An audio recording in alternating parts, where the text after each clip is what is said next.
ndonyaya dzatositaura. Saka zvautinondida unoita basa rei? Ino shamwari, ini ndokutanga bhizinesi randotanga. Bhizinesi randotanga nderekuimba. Kuimba kungozoita kunge vana kuimba mafreestyle. Kuimba kune mari. Enda kumana vanoimba vane mari. Unoona Japresa? Munhu anobikira sadza Japresa anofamba neFortuna. Ane Fortuna, Range Rover, D4D neToyota Hilux. Mubiki wesadza chete asiri iye muimbi. Munhu anopa imbwa chikafu kumba kwaJapresa ane Toyota, Fortuna, Hilux, D4D. Saka utongodana nangwa Munhu anotsvaira mumba maJapresa ane imba kumbonondera. ane mukadzi Japresa. Japresa mukadzi naye munhu. Saka isusu takadana nanguva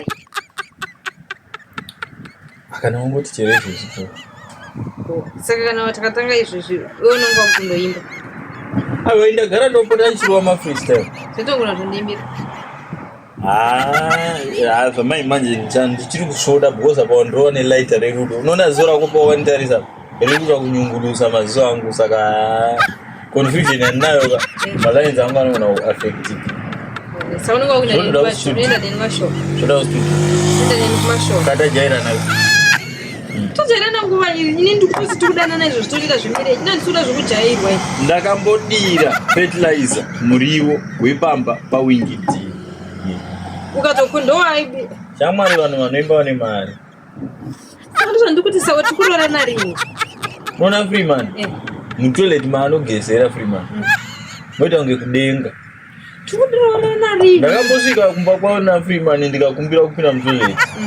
Ndakapresiwa ndati ndiri kumbare ndobva ndatireka ndiende kuDZ. Shamwari randikaka.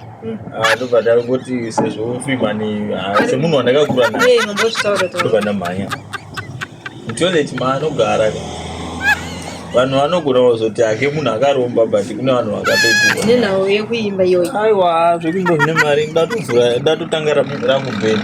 Saka imi hamusi kupindura. Ndati kana ndakakudai izvezvi tichatanga kugara tese. Unoziva kuti munhu anogera holiday anopuwa mari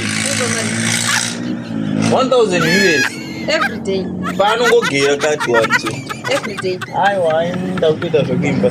Regai ndiende hama ita basi.